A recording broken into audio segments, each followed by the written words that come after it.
ამ პოდკასტში დღეს ვისაუბრებ რელიგიის ფსიქოლოგიაზე, იესო ქრისტეს ფსიქოტიპზე და მის ნიშნულობაზე დღევანდელი ადამიანის ფსიქიკაში.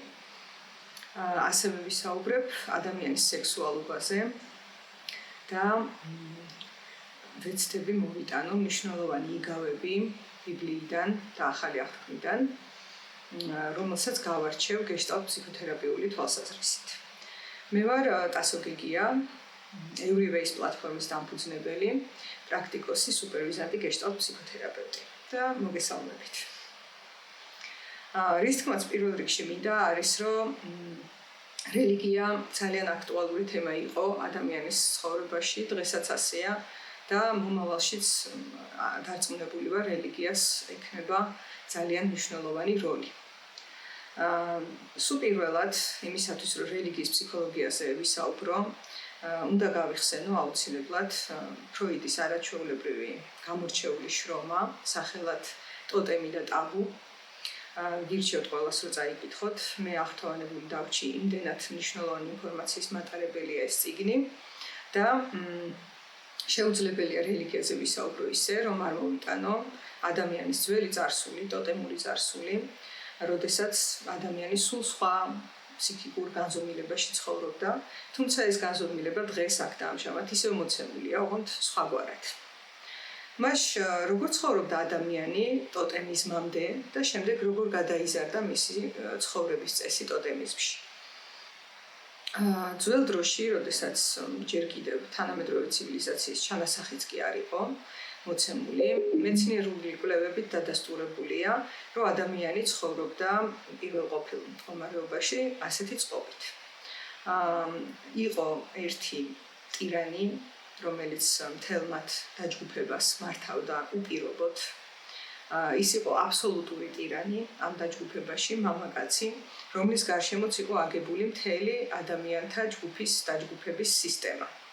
ეს სისტემა იყო ძალიან კაფიო, მკვეთრი, მკაცრი და ძალიან სასტიკი. ამ უპირობო ტირანის პირობებში ჩამოყალიბდა ადამიანების ძირითადი ფსიქოტიპები, რომლებიც დღესაც კი მოცემულია. ისტორიის მანძილზე ძალიან ხშირად ვხედავთ ამ ფსიქოტიპებს და დღეს თანამედროვე სიტუაციაშიც დღემდე გაუცნობიერებლად ძალიან ხშირად, თუმცა თვალსაჩინოდ და მკაფიოდ ვლინდება. თუ რა ფსიქოტიპებია ეს? პირველ რიგში, რა თქმა უნდა, თავად ტირანი, რომელიც არის აბსოლუტური ტირანი, მისი დაქვემდებარების ქვეშ არის ყველა და ყველაფერი ირგვლივ. ამისი ისტორიული, ასე ვთქვათ, სახელებიც შეიძლება გავიხსენო, მაგალითად ლუი მე-14 მეფემზე საფრანგეთში, რომელსაც თქვა კანონი ეს მე ვარ. აი ეს ჯერ კიდე იმ საუკუნეში და დღესაც არის ესეთი სიტუაციები, ხო, რო შევხედოთ დედამიწაზე, ჯერ კიდე მოცემულია ესეთი აბსოლუტური უპირობო ტირანის მდგომარეობა ადამიანის ცხოვრებაში. ეს უპირობო ტირანი, აბსოლუტური ტირანი ამავდროულად იყო აი ამ დაჯგუფების მამა და მის ძალიან მნიშვნელოვან ცხოვრებისეულ მისიას წარმოადგენდა, რომ შეენარჩუნებინა ეს ტირანია და ამისათვის წამსვლელი იყო ყველაფერზე. ტირანის პირობებში, რა თქმა უნდა, მას თაყვანს სცემდნენ და ის იყო სათაყვანებელი და ასევე ის წარმოადგენდა ამ დაჯგუფების ძალას და მმართველობდანოს, რომელიც განაპირობებდა გადარჩენას. ანუ გადარჩენა ამ პირველყოფილ მდგომარეობაში პირდაპირ უკავშირდებოდა ტირანის დაქვემდებარებას, ტირანზე დაქვემდებარებას, მის მორჩილებას და მასთან რამენაირად შეწყობას. შესაბამისად, თავიდან იყო ასეთი სიტუაცია. როდესაც ტირანს ეყოლებოდა ვაჟი და ეს მითოსებში არის კარგად ასახული, მაგალითად ქრონოსი, რომელიც თავის შვილებს ყლაპავს, რათა მათ ის არ დაამარცხონ და არ ჩამოამხონ თავისი მმართველობიდან. ეს არ არის შემთხვევითი მითოსში, რაც არის აღწერილი. ეს არის ადამიანის ისტორია, რადგან აი ამ პირველყოფილ მდგომარეობაში ადამიანები ასე ცხოვრობდნენ. როდესაც აი ამ მამას, ტირან მამას ეყოლებოდა ვაჟები, ის ცდილობდა, რომ ისინი დაეხოცა, მოეშორებინა თავიდან, ანუ უკიდურეს შემთხვევაში ძალიან დაექვემდებარებინა და დაესუსტებინა ისინი. და ასე ცხოვრობდა. თუმცა მის გაშობილი ვაჟები იყო შემთხვევები, რომ თქვა გაიქცეოდნენ სადმე შორს ტყეში. იქ თქვა დამალულები იყვნენ და ასე ირჩენდნენ თავს, ასევე როლს თამაშობდა დედა, რომელიც ცდილობდა რომ არ მოეკლა მამას ეს შვილები და ქრონოსთანაც ხედავთ რომ საბოლოო ჯამში დედამ დაიცვა ზევსი და ქრონოს ლოდი გადააყლაპა შვილის ნაცვლად და უთხრა რომ ეს არის შენი შვილიო და ასე გადარჩა ზევსი და ზევსმა მართლაც დაამხო ქრონოსი. ეს ძალიან მნიშვნელოვანი მითოსია, რადგან ზუსტად ასე ცხოვრობდა ადამიანი. ერთ-ერთი ვაჟი მოძლიერდებოდა, შემდეგ აიყოლიერდა სხვა ვაჟებს. არ ვიცი, ზოგს ვინც ტყეში იმალებოდა, ზოგს ვინც დაქვემდებარებული იყო ტირანულ მამას, თუმცა შეიძლება გულში უკვე ფიქრობდა აჯანყებას. შემდეგ ისინი დაესხმოდნენ თავს ერთობლივი ძალებით მამას, მოკლავდნენ მას. ძალიან პირველყოფილ მდგომარეობაში, სადაც იყო კანიბალიზმი, თავისთავად იყო ეს, რომ შეჭამდნენ, ვინაიდან მაშინდელ ადამიანებს წამდათ, რომ ჭამა ეს იყო ენერგიის მიღება იმ ადამიანისა, რომელიც მოკვდა. და შესაბამისად, რა თქმა უნდა, სურდათ ის ძლიერება მიეღოთ, რაც ჰქონდა მამას. ის აბსოლუტური ტირანია და იკავებდნენ ნელ-ნელა მის ადგილს. დაიწყებდნენ ერთმანეთის ხოცვას, კონკურენციას ერთმანეთს შორის. ეს ძმებს შორის სიკვდილი და მოკლა ეს ქრისტიანულ ბიბლიაშიც არის და ქრისტიანულ რელიგიაშიც არის მოცემული როგორც მითოსი, ასე დავარქვათ, ან ამბავი, სადაც კაინი კლავს აბელს. ეს არის ადამიანის ისტორია. როდესაც პირველყოფილ წყობაში ის ამარცხებდა მამას და შემდეგ ერთმანეთს ეკონკურენტებოდნენ ძმები და აქაც გაიმარჯვებდა ძლიერი, მოკლავდა სხვა დანარჩენებს და ახლა ის გახდებოდა უპირობო ტირანი და მმართველი. შესაბამისად, აი ამ პირველყოფილ წყობილებაში თავდაპირველად, სანამ ადამიანის ფსიქიკა კიდე განვითარდებოდა, ამასაც შევეხები, რა თქმა უნდა, როგორ განვითარდა. თუმცა აი ამ პირველყოფილ მდგომარეობაში იყო ესეთი ფსიქოტიპები, აბსოლუტური ტირანი, შემდეგ დაქვემდებარებული მამაკაცი, რომელიც არის ვაჟი და უფრთხის ტირან მამას და არის შეშინებული და ბოლომდე ემორჩილება მას, თუმცა გულში ფიქრობს აჯანყებას, ეს რაღაც მონომდგომარეობაში მყოფია და ძალადობის ქვეშ მყოფი. არის ფსიქოტიპი, რომელიც გაიქცა და ტყეში არის და იქიდან ვთქვათ ნადირობს და ასე შემდეგ, თუმცა მას არ აქვს წვდომა არც ერთ იმ სიკეთეზე, რაც ამ დაჯგუფებას აქვს, ან ცუდად იკვებება, არ ყავს ქალი, ვერ მრავლდება და ასე შემდეგ. და ეს ძირითადი ძველი პირველყოფილი ფსიქოტიპებია, რაც დღემდე გაუცნობიერებლად მოცემულია ხოლმე ადამიანებში. დღესაც 21 საუკუნეში. თუმცა საკითხავია, რომ აი მიჯნა, როდის დასრულდა ეს სამი ძირითადი ფსიქოტიპი და სხვათა შორის ამ სამ ძირითად ფსიქოტიპში არის ჰომოსექსუალიზმი უკვე მოცემული. ამიტომ ყველა ის ფიქრი, რომ ჰომოსექსუალიზმი არის ძალიან ახალი და დღეს გავრცელდა და ამის პროპაგანდა მოხდა, ეს არის ფსევდომეცნიერება. რა თქმა უნდა, ადამიანის სულ პირველყოფილ საწყისებშიც კი, როდესაც ის ჯერ მთლად ადამიანათაც არ იწოდება, ვინაიდან ცივილიზაცია არ არის ჩასახული, იქაც არის მოცემული ჰომოსექსუალიზმი. ტირანული მამის ირგვლივაც, როდესაც მას ყავს დაქვემდებარებული თავისი ვაჟები და ასევე იმ ტყეში გაქცეულ კაცებს შორისაც, რომელსაც არ აქვს წვდომა არანაირად არც ქალებზე, არც გამრავლებაზე, არც რაიმე სხვა სიკეთეზე, რასაც ეს დაჯგუფება ერთად ქმნის ტირანული მამის ირგვლივ.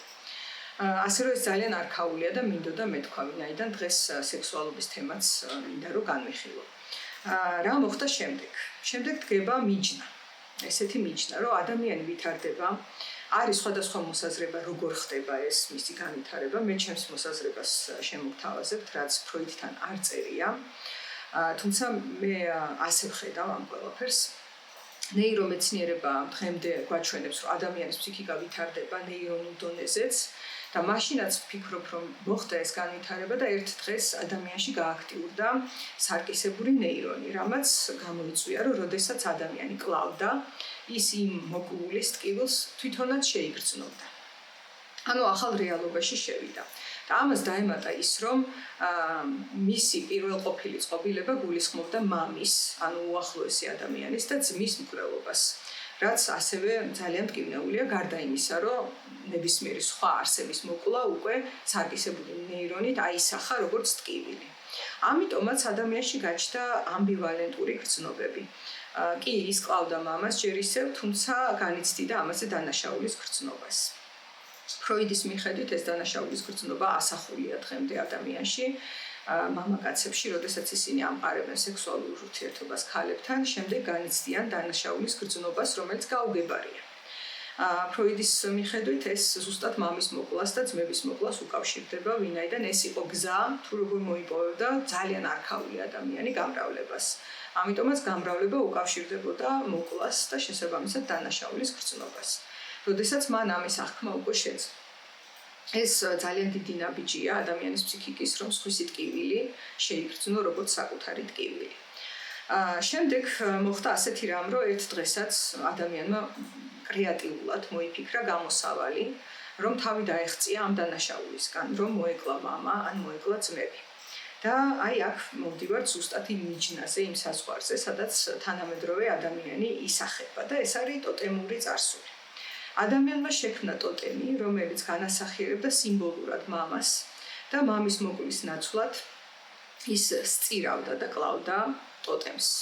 ეს ტოტემი არის განტევების ბაცი. ეს ტოტემი ასევე მოცემულია ბევრ რელიგიაში, მათ შორის ქრისტიანობაში, სადაც ქრისტე ეწირება იმას, რომ ადამიანები ცოდვისაგან დაიხსნას. ეს ძალიან საინტერესო ფორმულა არის, გადათამაშება იმის თუ რა იყო წარსულში. ასევე ძალიან აღსანიშნავი და მნიშვნელოვანი ფაქტორი არის აქ, რომ ქრისტე არის ვაჟი, ის არ არის მამა. ანუ ქრისტე არის ახალი ერა ადამიანის ფსიქიკაში, როდესაც მამა კი აღარ არის მთავარი ღმერთი, ასე ვთქვათ. ეს გაუცნობიერებლად არის მომხდარი. რა თქმა უნდა, დღეს სამება არის ქრისტიანებისთვის. სხვადასხვა ხედვა აქვთ, მაგრამ მამა ღმერთი თითქმის ყველა ქრისტიანულ რელიგიაში მოცემულია, თუმცა de facto de jure კი მოცემულია, მაგრამ de facto ბევრად აქტუალური პერსონა არის ქრისტე. თითქმის ყველა ქრისტიანულ რელიგიაში და ეს არ არის შემთხვევითი მოვლენა და შემთხვევითი მდგომარეობა. თვითონ რელიგიასაც ქვია ქრისტიანობა, მას არ ქვია მამა ღმერთიანობა, მას ქვია ქრისტიანობა, რადგან ქრისტე არის ვაჟი და ეს არის ახალი ერა. აი ესეთი ახალი ერა ჩაისახა ზუსტად ტოტემიზმის დროს. რადგანაც ადამიანებმა გადაწყვიტეს არ დაეხოცათ ერთმანეთი და შემოიღეს კანონი, შემოიღეს წესი, შემოიღეს ტაბუ. ტაბუს დღეს ძალიან ღრმად არ განვიხილავ ალბათ, თუმცა შეიძლება მომტანოს. წინასწარ ზუსტად არ მაქვს ხოლმე დაგეგმილი, რას ვიტყვი. ხოლო რაც შეეხება ტოტემს, მათ შექმნეს სიმბოლური მამა და დააწესეს კანონები. იმის ნაცვლად, რომ ყოფილიყო უპირობო ტირანი ვინმე და მას ემართა ყველაფერი, კი დარჩა ლიდერის პოზიცია, მაგრამ მათ გაიყვეს ქონება. ამ ქონების გაყოფის პროცესში ძალა გადავიდა ძმებზე. ესეც ასახულია სხვათა შორის ეს ფენომენი ჩვენთან ისტორიულად დედამიწაზე, მაგალითად საფრანგეთის ეროვნულ ლოზუნგში, სადაც არის liberté, égalité, fraternité, რაც არის თავისუფლება, თანასწორობა და ძმობა. აი ზუსტად ეს საფუძველი არის, საიდანაც იწყება ახალი ერა ადამიანის ცხოვრებაში, საიდანაც იწყება მოკლის ნაცვლად კანონის შექმნა, რათა სიკვდილიანი და ჩაგვრელი აღარ ყოფილიყო ადამიანი და აღარ შეეგრძნო ის ტკივილი, რაც ამ ყველაფერს მოაქვს. თუმცა, რა თქმა უნდა, ეს ესეთი იოლი გამოსავალი არ აღმოჩნდა. ძალიან ხშირ შემთხვევაში კანონი, რომელიც ადამიანმა შექმნა იმისთვის, რომ ტირანიისთვის თავი აერიდებინა, იმისთვის, რომ მკვლელობისთვის თავი აერიდებინა, იმისთვის, რომ თანასწორობა მოეტანა ძმებს შორის, რომელთაც გაიყვეს ქონება, ასევე გაიყვეს ცოლები და აღარ იყო ეს რაღაც ერთ ტირანზე მორგებული სოციალური წყობა, მაგრამ სამწუხაროდ ძალიან ხშირად კანონი ხდებოდა ტირანი. ანუ ადამიანს საერთოდ ახასიათებს პოლარული მდგომარეობები და პოლარიზაცია. რას გულისხმობს პოლარიზაცია? რაღაცაში 100%-ით გასვლას, 100%-ით მტკიცება, რაღაცის 100%-ით თაყვანისცემა. ხომ არ გაგონებთ ახლა ეს რამეს? კი, პოლარიზაცია ზუსტად მომდინარეობს იქიდან, რომ ადამიანის ტოტემიზმამდე არსებულ არქაულ წარსულში ის 100%-ით იყო თავიდან დამორჩილებული და დაქვემდებარებული იმ ტირანს, ტირანულ მამას, რომელიც შემდეგ მას ცადა რომ შეეცვალა ტოტემით და კანონით. თუმცა ეს კანონიც და ტოტემიზმი და კანონი ერთად, რა თქმა უნდა, რელიგიაა, ატარებს საფრთხეს პოლარიზაციის, ვინაიდან ადამიანის ფსიქიკური სტრუქტურა ჩამოყალიბდა ზუსტად იქ, იმ წარსულში და ეს სტრუქტურა დღესაც ისეთივე აქტიურია. ამიტომაც დადგა ესეთი საფრთხე, რომ ხშირ შემთხვევაში ახლა ეს კანონი და ეს წესი ხდებოდა ტირანი და მის გარშემო ხდებოდა ადამიანების მოწყობა, დაჩაგვრა, მოკლა და ასე შემდეგ.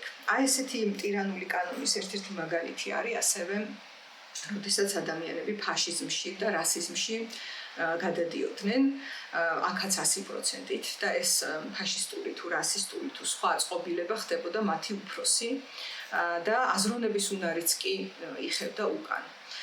და აი მაგალითად ესეთი გამართლებით იყვნენ ხოლმე, რომ აი ღმერთმა დაწყევლა ქამიტები, ღმერთმა რაღაც დაავალა სემიტებს და ღმერთმა თქვა, რომ იაფეტი უნდა გამრავლდეს და ამის გამო აი ამ წესის გამო აგებდნენ საოცარ დესტრუქციულ, ტანჯველ, ჩაგვრელ, ტირანულ წყობილებებს, რომელსაც კი შემდეგ უკვე შედეგად მოყვებოდა ტირანის აღმოცენება და ესეთი ტირანები ჩვენ ვნახეთ, ხო, ისტორიის მანძილზე სულ იყო, თუმცა უდიდესი მასშტაბი შეიძინა მე-20 საუკუნეში მსოფლიო ომების დროს, ჩვენ ვიხილეთ ჰიტლერი, ჩვენ ვიხილეთ სტალინი და მათზე მეტად ალბათ ვერავინ იტყოდა ამ ეპოქაში მით უმეტეს, რომ მე ვარ კანონი, მე და ზუსტად აი საოცრებაა, რომ ის გადმონაშთი, ის უდიდესი წარსული, რომელიც იყო ტოტემიზმამდე, ტოტემი უკვე მცდელობაა ამ წარსულიდან ამოსვლის და უკვე მცდელობაა, რომ ტირანული მამა არ იყოს და იყოს თანასწორობა ადამიანებს შორის უფლების კუთხით.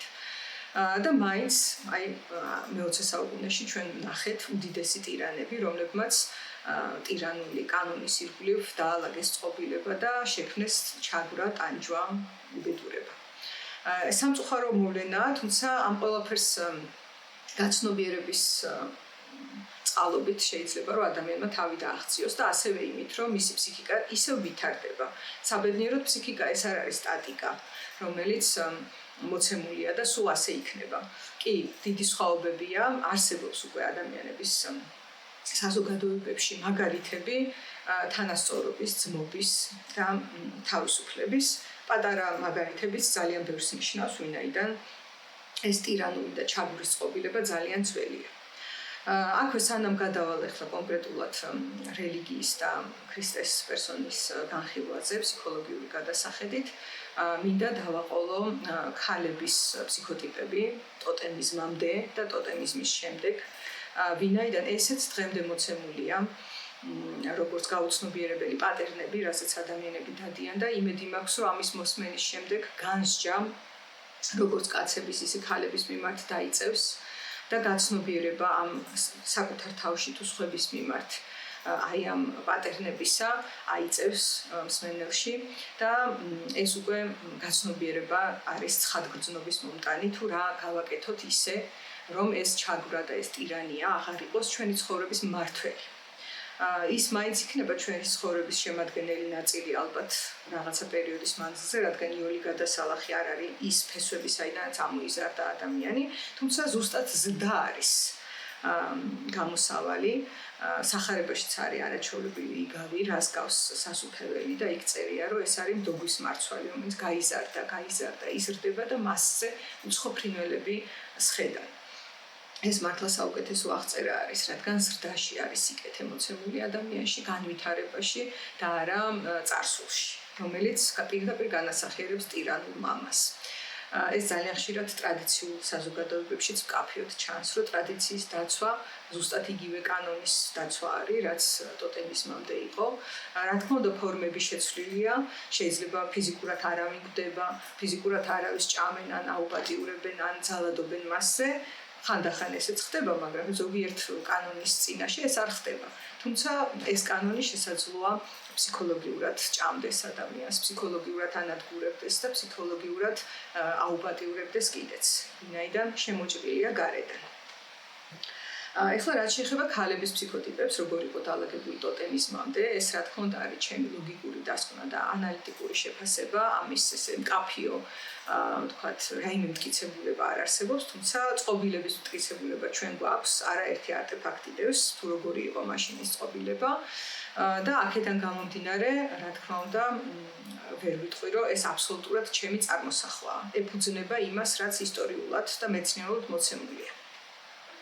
წარმოვიდგინოთ ახლა რა სიტუაცია არის ისევ ტირანული მამა, რომელიც ყველაზე დომინირებს აბსოლუტურად და თან დომინირებს იმ გაგებითაც, რომ მან იცის, რომ მას მოკლავენ.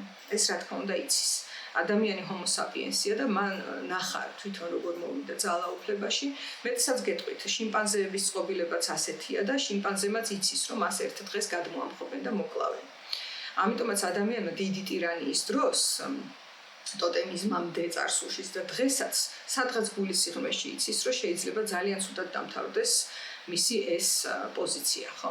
ვით უმეტეს ესეთ არქაულ წარსულში, რაზეც ახლა ვსაუბრობ. ამიტომაც ეს ტირანული მამა მაქსიმალურად ირგებს, ასე ვთქვათ, თავის ტირანიის საშუალებას და შესაძლებლობას, მანამ სანამ ეს მას აქვს. და რა ხდება ამ დროს? მის ირგვლივ არიან ქალები. რა თქმა უნდა, ყველა ქალი უპირობოდ არის მისი ქალი. ეს საკუთრების განცდა ზუსტად აი ამ არქაიზმიდან მოდის. და რას აკეთებენ ეს ქალები? არის ქალი, რომელიც არის დედა, რომელმაც გააჩინა ეს ტირანი და აქვს გარკვეული ხელშეუხებლობა. ვინაიდან ტირანის დედა. არის ქალი, რომელიც არის ამ ტირანის ფავორიტი. და მოწყობილია ისე, რომ ის მაქსიმალურად ცდილობს, რომ შეინარჩუნოს ფავორიტობა და აქ გავიხსენებ, ეხლა ზუსტად ვერ ვიხსენებ. თუმცა ალექსანდრე მაკედონელის ცხოვრებაში არის მოცემული ესეთი სიტუაციები, სადაც დედამისმა ეჭვიანობის ნიადაგზე მამამისის მეორე ცოლი ცოცხლად დაწვა. ეს არის მითოსი, ზუსტად არ ვიცით ასე იყო თუ არა, მაგრამ მოხდა ასეთი რამ და ეს არ არის შემთხვევითი, აქაც ისევ ის არქაული გადმონაშთია, რომ ფავორიტი ქალი მაქსიმალურად ცდილობს იყოს ფავორიტი, იმიტომ რომ სხვა შემთხვევაში ის კარგავს ძალიან დიდ გარანტიას, რომ იცოცხლებს. თუ სხვა გახდა ფავორიტი, ის უფრო იცოცხლებს, რადგან ის არის მნიშვნელოვანი იმ ტირანი და ძლიერი მამისთვის, ვინც დომინირებს ახლა აქ და ამჟამად ყველასა, ხო? შემდეგ მოცემული არის ქალი, რომელიც აჯანყებულია და ალბათ გაქცეული არის ისიც ტყეში.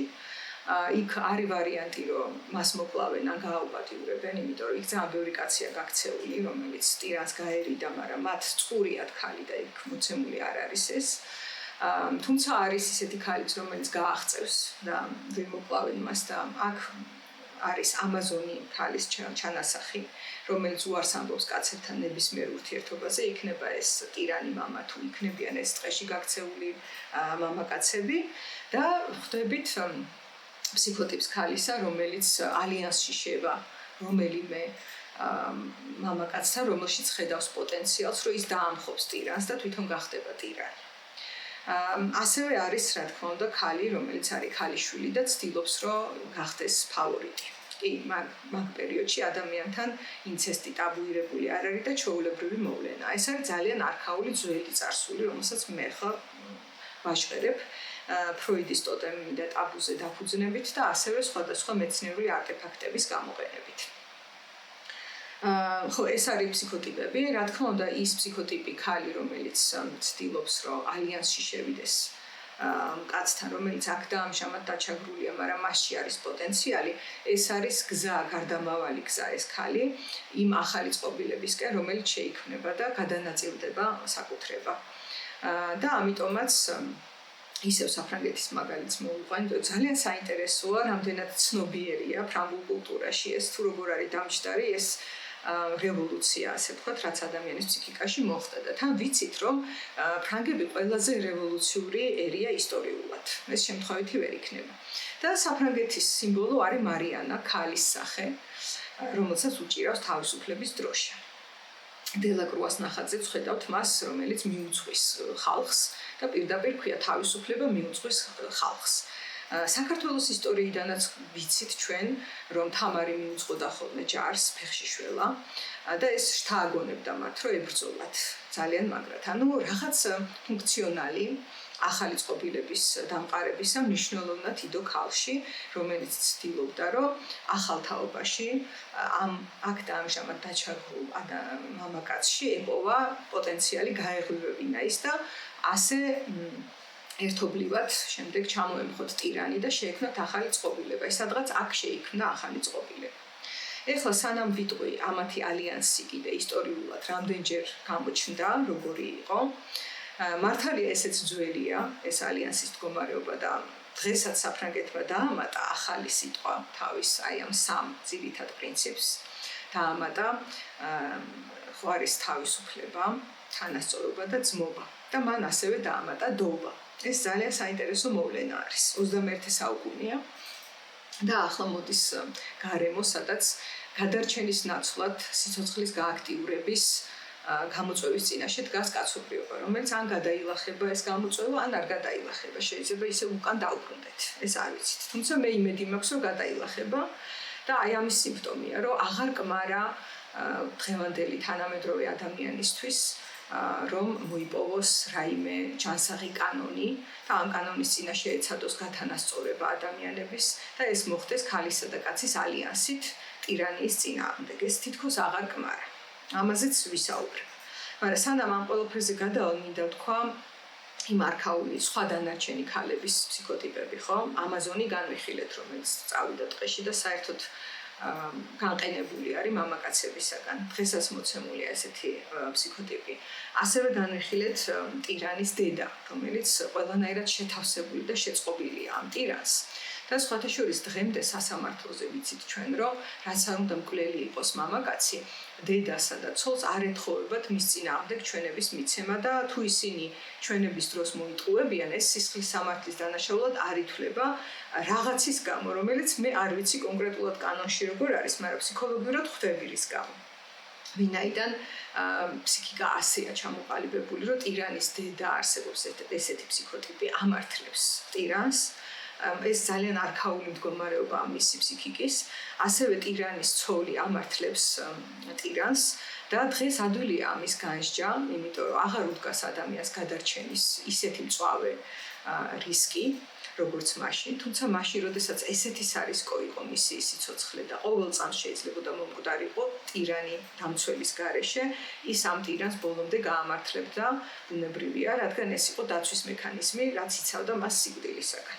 შესაბამისად, დღეს მოცემული სიტუაციები, სადაც ტირანულ მამაკაცებთან არიან მსხვერპლი ხალები და ამ წრიდან ვერ გამოდიან, კი რა თქმა უნდა აღსრდა, რა თქმა უნდა რწმენათა სისტემა, ის მომენტი, რომ ეს ადამიანი მარტოა ამ ყველაფერში, ხშირად მარტო რჩება.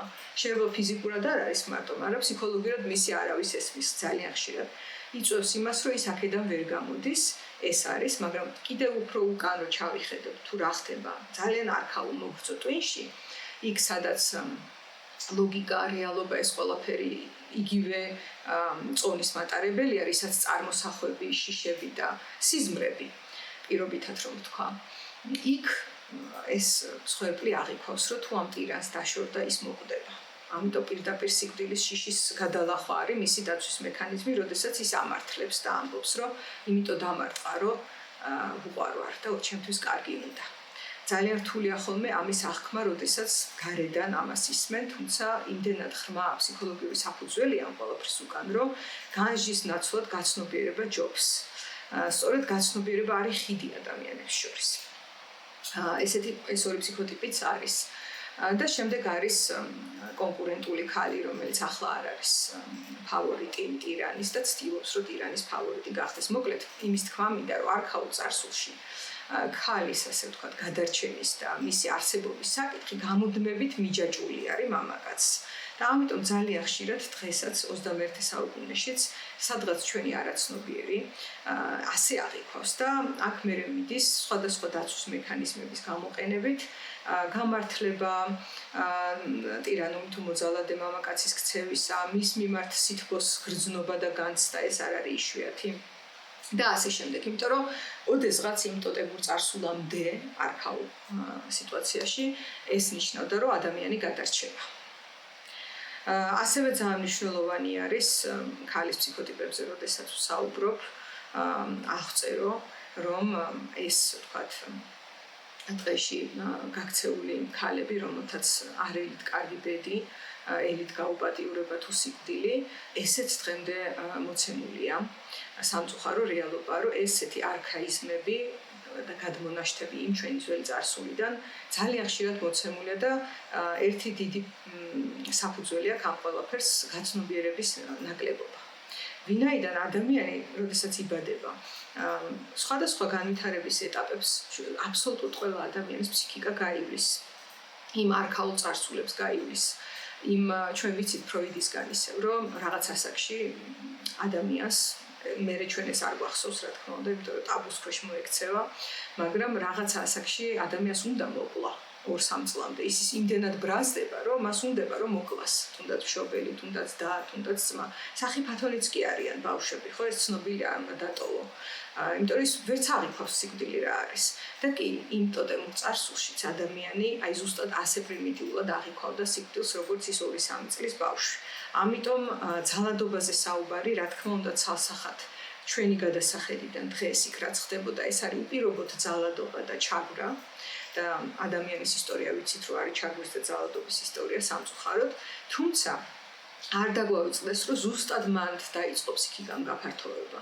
დღეს აი ამ გადასახედით, როდესაც ჰუმანიზმი ცნება არსებობს და აქედან ვიყურებით და განვსჭით იმ ძალადობას, რაც მაშინ იყო, ეს ადვილია. დღეს ჩვენ უკვე დანახული გვაქვს, არა მხოლოდ შინაგანი განვითარებით, არამედ გარედან შემოსული ინფორმაციითაც, თუ რა არის ძალადობა. და იქ და იმჟამად წარმოიდგინეთ, აი ზუსტად იმ წარსულში გაიღვიძა ადამიანში სინდისმა. ეს არის ზუსტად იმის ნიშანი, რომ ადამიანის ბუნება მიდრეკილია სიკეთისკენ უფრო მეტად. მე ასე ვხედავ. ეხლა გადმოვახვიოთ ცოტა აქეთკენ ისტორია და შევხედოთ. ავიღოთ ძველი აღთქმა. სადაც მამა ღმერთი არის. მამა ღმერთი ეს არის სიმბოლურად ზუსტად ის ტირანი მამა. ოღონდ განსხვავება რაშია?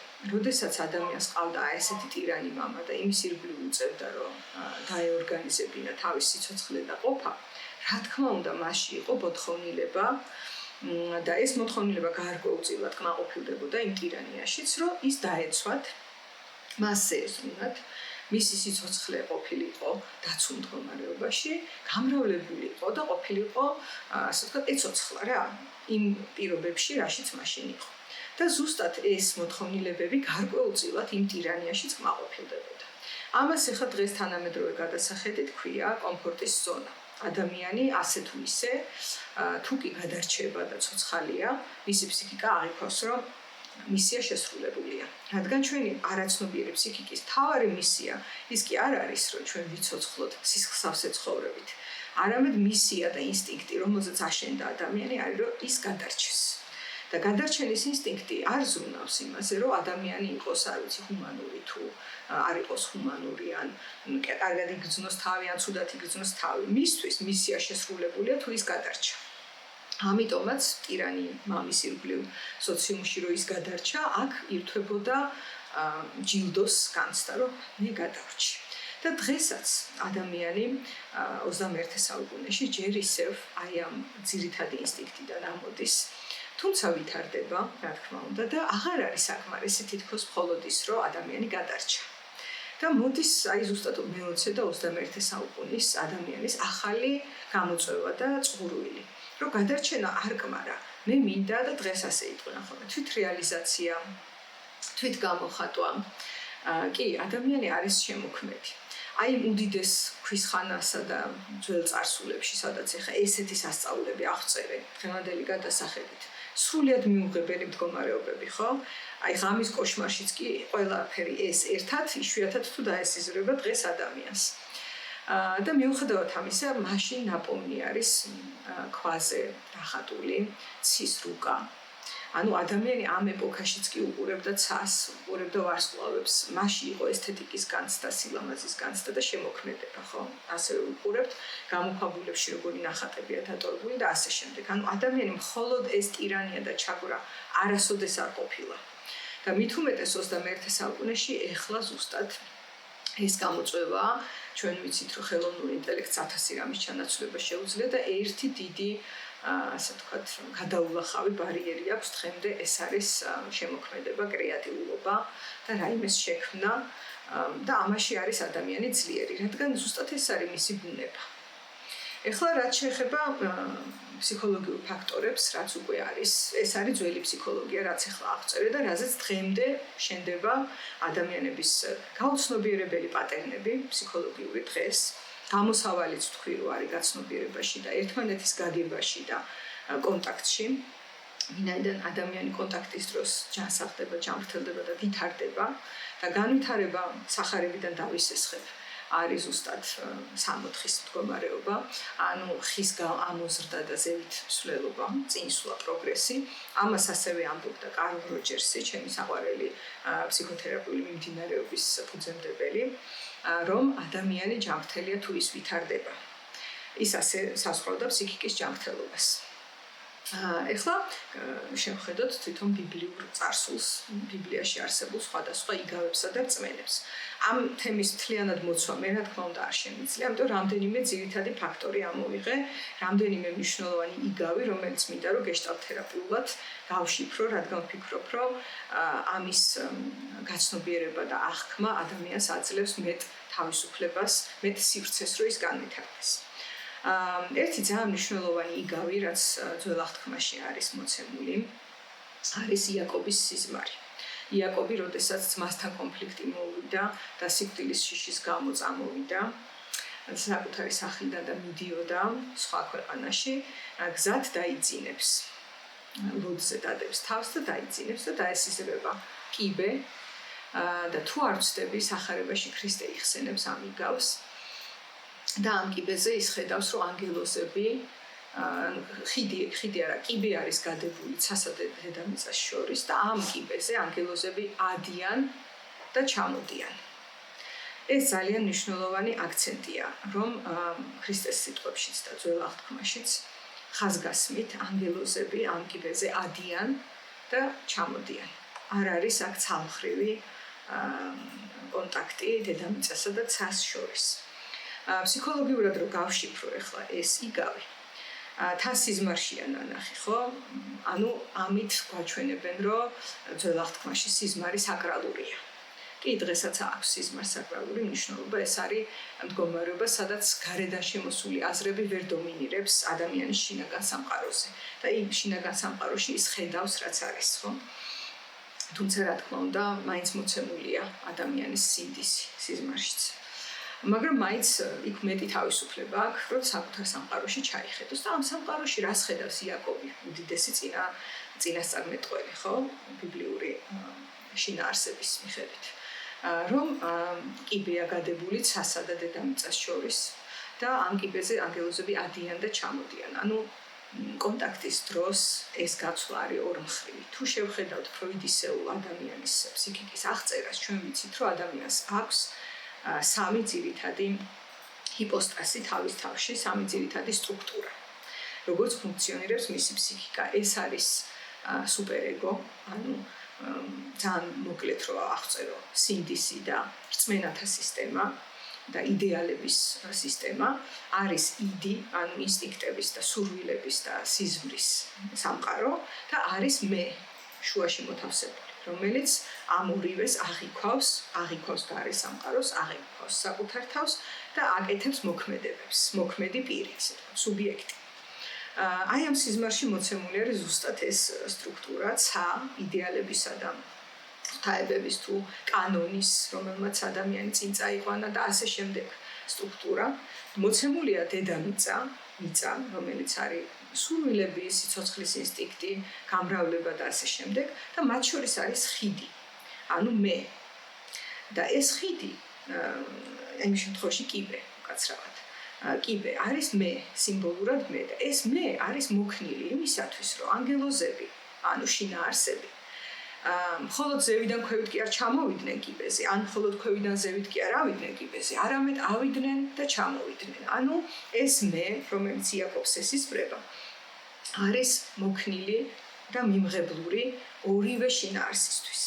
წონასწორობის მომტანი და კი ქრისტეც იმიტომ საუბრობს ამ იგავზე, რომ ეს არის ახალი აღთქმის წინასახი. ხანდახან იმასაც ამბობენ, რომ ეს კიბე არის ღვთისმშობელი. ანუ ქალი, რომელმაც შვა ის ძე, რომელმაც შემდეგ ძველი აღთქმის ნაცვლად მოიტანა ახალი კანონი, სადაც არის სიყვარული, მთავარი მესიჯი. და ამ სიზმარში აი ესეთი კიბეა მოცემული. ეს კიბე ადამიანის ჯანმრთელი ახალი მე, რომელიც ნელ-ნელა ისტორიულად წარმოიქმნება და მომავალში განხორციელდება, უსმენს როგორც დედამიწისეულ შინაარსებს, ისე ცის შინაარსებს და აღსანიშნავია, რომ ესეც მე ამაზე დაკვირვებული ვარ და მკაფიოდ შემიძლია ვთქვა, რომ ასე წერია. ადიოდნენ და ჩამოდიოდნენ. ანუ თითქოს გამუდმებით ადამიანი პრივილეგიას ანიჭებს ხოლმე კანონს. ეს ხო შემთხვევითი არ არის, როდესაც ტირანი დაემხო. შემოვიდა კანონი და ადამიანმა იფიქრა, რომ ეს კანონი დაიხსნიდა მას ტანჯვისა და ჩაგვისა და იმ ტკივნეული გამოცდილებებისგან, რაც მანამდე იყო და ამიტომ გააღმერთა კანონი. და ამ კანონის წინაშე გახდა ახლა ის ჩაგვილი. და ამიტომაც დღემდე ფროიდი ტყუილა არ არქმევს სუპერ ეგო. შემთხვევით არ არის სიტყვა სუპერ აქ გამოყენებული. კი ის ზევით არის მოთავსებული ადამიანის ფსიქიკაში და გამუდმებით ცდილობს რომ დომინიროს მეზე. ეს არის ის ტენდენცია, რაც მასში წარმოიშვა აი ამ რევოლუციური განვითარების მთელ ფაზებზე, ხო? ამის ასე განეიტრალება გაცნობიერების გარეშე რთულია, გაშვებულია ეს თავისით, რომ ასეა მოწყობილი, ის ცდილობს იდომინიროს. და მეორეს მხრივ იგნორირდება ხოლმე დედამიწა და სამწუხაროდ რელიგიურ სწავლებებში ძალიან ხშირად მოისმენთ, რომ კანი ეს არის სატანისეული, რომ ადამიანის ცხოველური ნაწილი ეს არის ბოროტება, სატანა. ეს რაღაც ეშმაკისეული გამრავლების და ამის და იმის ინსტინქტები, რომლებიც საძულველია, საზიზღარია.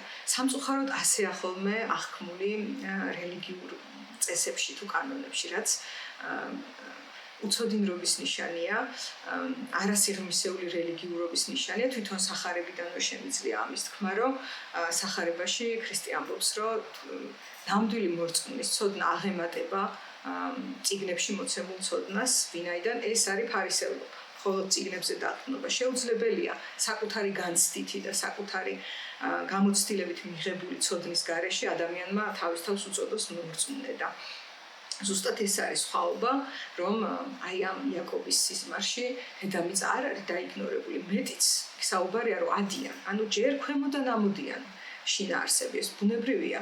ის ხეც, რომელიც 60-ხეა, ქრისტესავე სიტყვებით, მიწიდან ამოდის. ის ციდან არ ჩამოიზრდება თავდაღირა. და აი ეს არის ერთი დიდი, ასე ვთქვათ, სირთულე, რაც უდგას ადამიანს, რომ აღიქვას, რომ კანონი რომელიც ზევიდან ქვევით ჩამოიზრდება, ზრდას აფერხებს, იმიტომ რომ ზრდა მიდის გრავიტაციულ სამყაროში ქვევიდან ზევით. შესაბამისად, შემთხვევით არ წერია, რომ ამ სიზმარში ამ კიბეზე ანგელოზები ადიოდნენ, რადგან პირველი მიმართულება ადამიანისა ზრდა მოდის ქვევიდან. თუ იგი ჩახსნილია და მოწყვეტილია ზრდაზე და მით უმეტეს იდეალებზე საერთოდ ლაპარაკის ედმეტია. და ეხლა ეს აქედან შემიძლია მოვიყვანო ისევ ის რელიგიური აქცენტი, რომელიც არის სახარებაში, თუ რაზე შენდება ეკლესია და ჩვენ ვუყურებთ სახარებაში ქრისტიანობს, რომ ეკლესია შენდება კლდეზე. ეკლესია არ შენდება ცაზე. ეკლესია შენდება კლდეზე. კლდე ისევ მიწაა. ეს არ არის შემთხვევითი და ის, რომ ადამიანის გამრავლების, გადარჩენის და სიცოცხლის ინსტინქტები არის კლდე, არის უდავ. აი ამაზე აქედან ამოიზრდება ნებისმიერ რამ, რაც არის კეთილი. ხოლო, როდესაც ადამიანი სამწუხაროდ იმ ძველი ტოტემური და ძალადობრივი წარსულიდან ჯერ ისევ გაუცნობიერებლად და ინერციით ცდილობს, რომ ზევიდან ქვევით შეცვალოს რაღაცეები და იჯერ იდეალი წარმოისახოს და შემდეგ ამ იდეალით ზეწოლა მოახდინოს მის მიერ სატანისეულად შერაცხულ ცხოველურ ნაწილზე. ჯერ წარმოიდგინეთ, რომ საფუძველი, როდესაც მიგაჩნია შენი საკუთარი საფუძველი, რომ არის ცხოველური, არის რაღაცა მახინჯი, არის სატანისეული, ეშმაკისეული და ასე შემდეგ. როგორი განცდა გექნება და როგორი შეურაცხყოფა ეს ისევ რელიგიური გადასახედიდან, რომ თქვა ღვთისშემოქმედების მიმართ, რომელმაც ზუსტად ასეთად შექმნა ადამიანი, ხო? და ეს ზრდის პროცესი ქვევიდან ზევით არის აგებული. და ამ დროს რაღაც აი ამ წიგნებიდან ამოკითხული შინაარსებით ადამიანი ზევიდან ქვევით ჯალათურად მიიჩნევს, რომ ეს მოსაკვეთია. და კი არის ესეთი პასაჟები და ესეთი ციტატები რელიგიაში, რომელიც დღეს ძალიან გააქტიურებულია. ეს არ არის შემთხვევითი. როდესაც ფსიქიკა ასე ამოწყობილი, აი ამ იდეალებს ხედავს და უგულვებელყოფს თავის მიწიერ ნაწილს, რომელიც ლამაზია, ცოცხალია, მშვენიერია და საერთოდ ეს არის ის კლდე, რაზეც ყველაფერი შენდება. ამ შემთხვევაში ეს ყველაფერი ძალადობად გარდაიქმნება ზუსტად იმ ტირანულობის გამო, რაც აი ამ წესებს და კანონებს ახასიათებს თანასწორობის, საზღვრებისა და ენერგიის გაცვლა-გამოცვლის გარეშე. და გაუცნობიერებლად სამწუხაროდ ჩანაფიქრი არის კეთილი, რომ იყოს კეთილი წყობა, იყოს კეთილი რელიგიური და სულიერი განვითარება, ეს არის ჩანაფიქრი, ეს არის ზუსტად ის ცდუნება, ასე ვთქვათ, რომ იდეალების სამყარო ძალიან ლამაზია, ადვილი დასანახია მისი სილამაზე. და აღმოსავლური რელიგიიდან თუ ვიტყვი, მაიაა ეს, ხო? ხედავ ამ იდეალებს, გინდა რომ მათ ემსახურო, ამის გამო წირავს ცხერტს გაიღებ, ესეთი სიტყვებით ხშირად მიმართავენ ხოლმე რელიგიურ ადამიანს, რომ ეს ცხერტლად უნდა შეწირო რაღაც და წირავ ამ ცხოველურ ნაწილს და რეალურად ზუსტად ეს ცხოველური ნაწილი არის საფუძველი ყველაფრის. ამიტომაც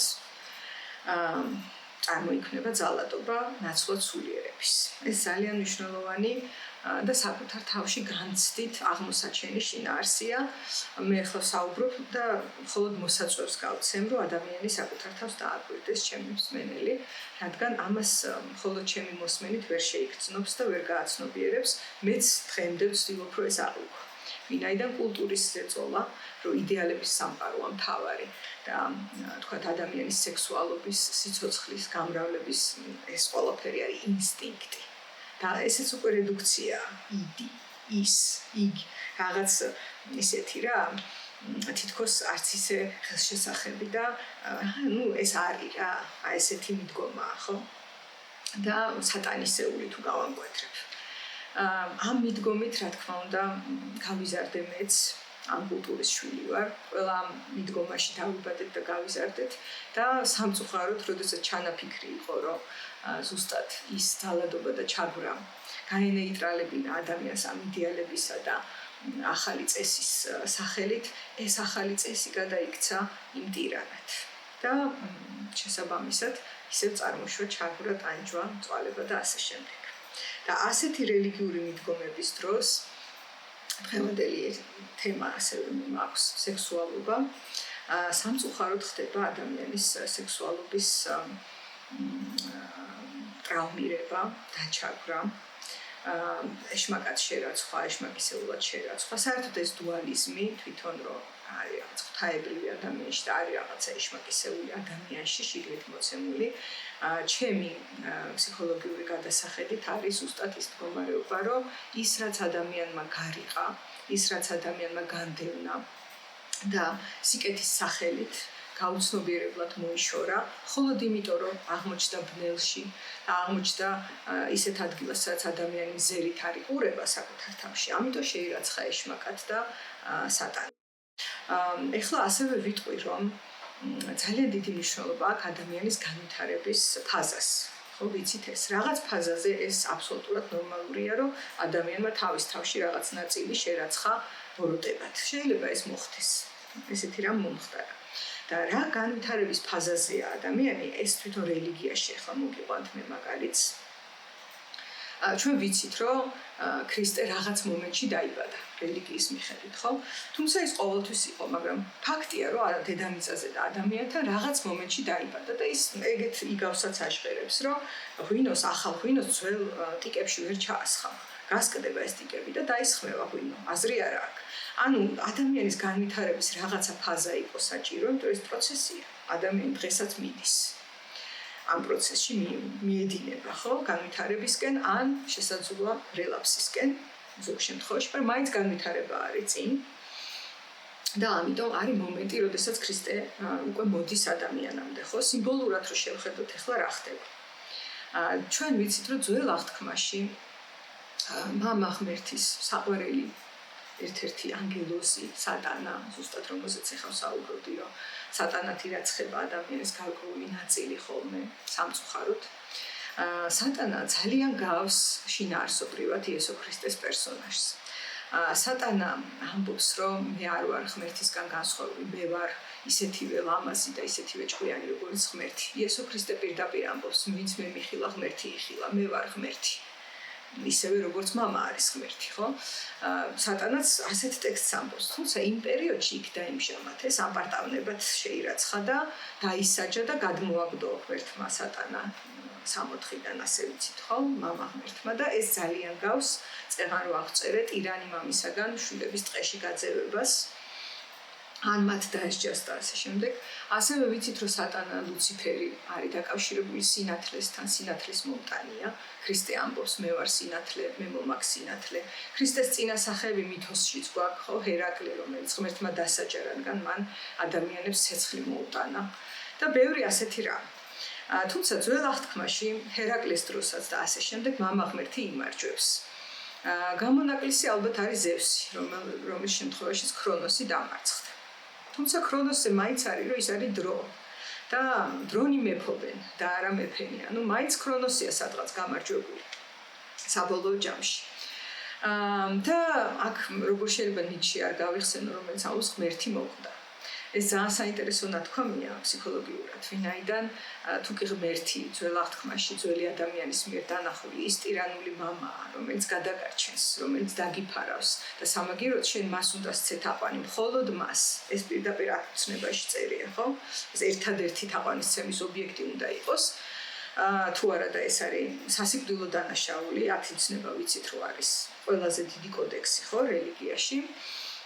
ძალიან გავს რომ აი ღმერთი მოკვდა ეს ფრაზა ძალიან გავს ამას რომ ეს ტირანი მამა წავიდა ძველია და ახლის დროა ანუ ეს ახალი ამ შემთხვევაში თუ კი მზაობა არის ქრისტე და თუ არ არის მზაობა მაშინ სატანა თაფი შერაცხული და ის არის ამპარტავანი და დასჯილი და განდევნილი და არის დანახული როგორც ბოროტება ხოლო ზუსტად იგივე ძალიან მსგავსი პერსონის მქონე იესო ქრისტე იქ და იმჟამად როცა ის მოვიდა და ხალხი არის მზად და მაინც თუ გახსოვთ მისი ბრალდება რა არის როდესაც მას სიკვდილით სჭიან რომ მან ღმერთი დაგმო ანუ იგივე ბრალდება წაუყენეს რასაც სატანას უყენებს ძველი აღთქმა და არსებობს დღემდე თუ არ ვცდები რელიგიური მიმდინარეობები რომლებიც თვლიან რომ ქრისტე არის თვითმარქვია და დღესაც ისე ხედავენ მას როგორც სატანას ანუ რაღაც ისეც რამაც აცდუნა ხალხი და მაშინდელ სახარებისეულ რეალობაში ჩვენ ამას ვისწავლეთ ამა ღმერთი გმოვდა ამიტომ ჩვენი სიკვდილით უნდა დავსაჯოთ და თან სირცხვილის ბოძზე აკრავენ ხო ამიტომაც მაგრამ გინდათ სიმბოლურად აღვქვათ მისი იდეა ცოცხალია თუ რელიგიური რწმენა აქვთ ადამიანებს და ისინი ამტკიცებენ რომ ის გაცოცხლდა აქ თავარი არის რომ მისი იდეა არის ცოცხალი და რას ამბობს ქრისტე რა არის მისი იდეა თუ კი ძველი აღთქმის ღმერთი ამბობს რომ ის ერთადერთი უპირობო თაყვანისცემის ობიექტია და სხვას არ უნდა სცე თაყვანი და ეს დღემდე მოცემულია რელიგიაში ქრისტე რას ამბობს თქვენ დები და ძმები ხართ ჩემი ნახე აბსოლუტურად თანასწორობის იდეა შემოდის სამწუხაროდ დღეს თანამედროვე ქართულ ეკლესიაში ეს თანასწორობის პრინციპი ნაკლებად იქადაგება. არც იმას ამბობენ დღეს ქართველი მღვდლები ხშირად, რომ ქრისტემ თქვა, თქვენ ერთნი ხართ. არ არსებობს დედაკაცი, არ არსებობს მამაკაცი, თქვენ ერთნი ხართ ღვთის წინაშე. ესეც არ იქადაგება, რადგან კი შეფუთულია დღევანდელი რელიგია იესო ქრისტეს სახელით, მაგრამ ის ისევ ძველია. ქრისტე ეს არის რევოლუცია, ეს არის სიახლე, ეს არის ზემოდან ქვემოთ კონტაქტის ნაცვლად, აი ის კიბე, რომელზეც ქვემოდანაც არის შინაარსი, ზემოდანაც ჩამოდის შინაარსი და ერთი და იგივე ძალა და ერთი და იგივე აქ მინიჭებული ამ ორივეს. ეს არის რაც ეს ის ცეცხლი, ის სინათლე, ის ჭეშმარიტება, რაზეც საუბრობს, რომ ადამიანის ახალი გამოწვევა დღეს აქ და ამჟამად აღარ არის უკვე არც ტირანულ მამასთან ყოფნა და მასზე შეწყობა რომ გადარჩეს, არც მისი ჩამომხობა ისე რომ მოხდეს არა მისი მკვლელობა, არამედ კანონით გადანაწილება საკუთრებების, ეს რა თქმა უნდა პროგრესია და შემდეგ ამ კანონის გაიდეალიზება და იმის ზეწოლის ქვეშ ადამიანის მოყოლა და სულიერ ტანჯვაში გადასვლა იმის რაც იყო ფიზიკური, არამედ ეხლა აქვს ადამიანს ახალი გამოწვევა. ახალი ეტაპი თავის სიცოცხლეში, რაც ქრისტეს მუტანილ სწავლებაში უკვე ჩანს და ჭვივის, რომ მან იპოვოს სიცოცხლის გზა და არა გადარჩენის გზა. ეხლა რას გულისხმობ მე ფსიქოლოგიური გადასახედიდან ამ სიცოცხლის გზას როცა ვახსენებ. მე აქ გულისხმობ შემოქმედებას, რომ ადამიანის თქვათ ის ნაწილი, რომელიც გადარჩენას ემსახურება, რა თქმა უნდა, ჩვენი წარსულია იქიდან ამოვიზარდეთ, მაგრამ ზრდა გრძელდება და აქ მოდის უკვე შემოქმედებითი გახსნა ადამიანის, რაც გულისხმობს ცნობიერების ამაღლებას და გაფართოვებას. და კი ის ძველი აღთქმის ღმერთი ან დიდი ტირანი, როგორც გინდათ ისე შეხედეთ, მოკვდა, ნიჩეს სიტყვები არ არის შემთხვევითი და ახლა დროა სიახლის, როდესაც არც კანონია ის ტირანი და აღარც ნამდვილი ტირანი მართავს ადამიანებს. არამედ თანასწორობა და ადამიანებს ვის თანასწორ მნიშვნელოვანება და მათი შემოქმედებითობის უნიკალობა არის ის წამყვანი, ახალი გამოწვევა, რაც დღეს ადამიანს უდგას. თუ ამ გამოწვევაზე არ მოხდება მისი გადასვლა და გადართვა, ნიშნავს, რომ ის ჯერ როგორც ჩანს აქ და ამჟამად მზად არ არის ამისთვის. და რისთვისაც მზად არის, ისევ იმ წარსულს დააბრუნებს. თუმცა მაინც დროებითია ეს ყველაფერი, იმიტომ რომ ერთადერთი რამ, რაც ვიცით, რომ არის კონსტანტა ამ სამყაროში, არის ცვლილება. დიდი მადლობა მინდა გადაუხადო Echo Chambers, რომ დაგვითმო ეს სტუდია, არაჩვეულებრივი გარემო და პირობებია, სადაც მაქვს ხოლმე მშვენიერი შთაგონება, რომ რასაც ვიაზრებ და ვაცნობიერებ, გაგიზიაროთ. მადლობა Echo Chambers.